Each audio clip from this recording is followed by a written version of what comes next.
Hey, shalom everyone. This is Tsa'L Fati. I'm live from right at the foothills of the mountains of Jerusalem.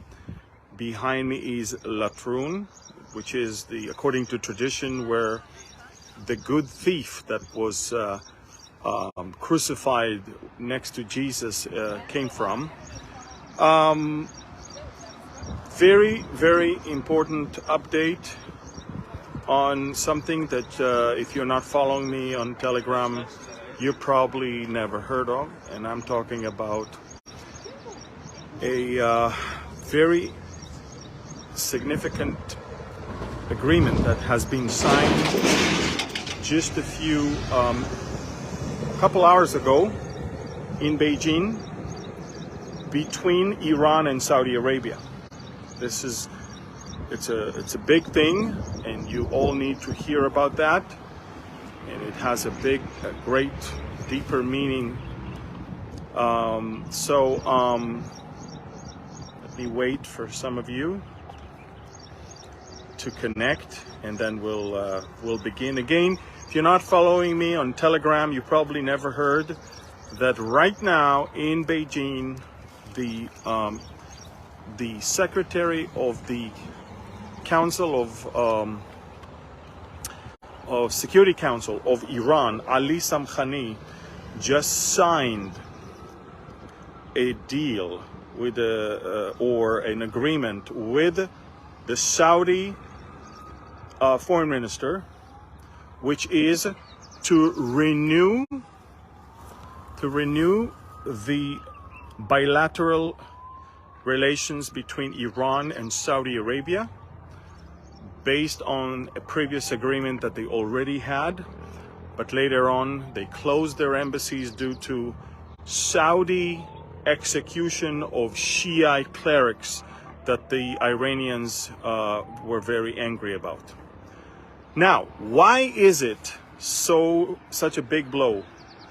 Mostly to America, but also to Israel.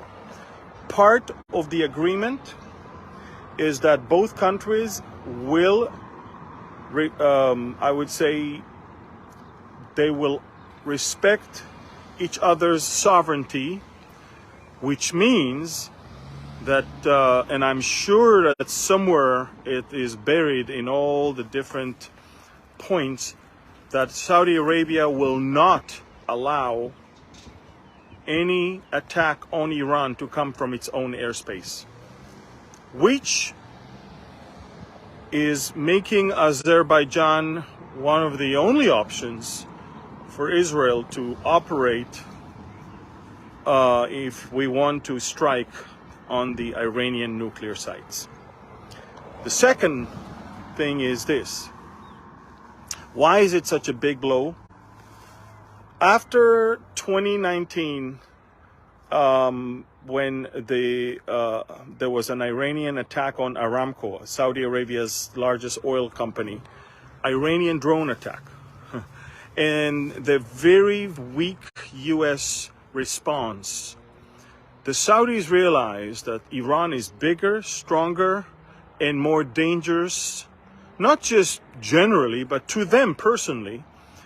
And unless they have assurances from America, they will not be able to trust America anymore as an ally, and they will have to actually, somehow reach an agreement with Iran. And Iran needs that agreement because Iran wants to neutralize Saudi Arabia from becoming too friendly with Israel and with America. Now, also, I want to tell you, folks, that this report comes literally less than a day after we had the Wall Street Journal reporting that Saudi Arabia is willing to have peace with Israel on two major terms. One, and nothing has to do with Israel, by the way. It's funny. They don't even demand anything from Israel. One is that America will guarantee Saudi's security by at least somehow giving Saudi Arabia a status in NATO, not membership, but a status just like Israel just like Qatar and Jordan. But the other thing is, Saudi Arabia wants America to assist them in building nuclear reactors for civilian use. Now, another problem that America has is that this agreement between the Saudis and the Iranians is an agreement that is mediated by the Chinese. China is now a mediator, an international mediator. China is slowly taking the role of the United States. That's one of the biggest blows to the Biden administration right now. Now, the Biden administration is accusing the Saudi regime for violating human rights. But by doing such, and by alienating himself from the Mohammed bin Salman and others, basically the Saudis were running towards the open arms of the Iranians and the Chinese. Now, listen, make no mistake, biblically the Saudis should be on our side, not on the Iranian side. They should criticize the Iranian or the attack on Israel in Ezekiel war. However, you also need to understand that this agreement with Iran is basically to raise elevate the pressure on the Americans to agree to what the Saudis demand when it comes to the nuclear program and when it comes to some sort of guarantee for its security by NATO, some sort of a status in NATO. Ladies and gentlemen, that's a big thing. China is proving itself to be very active in the Middle East right now. The Americans somehow, at least the Biden administration, is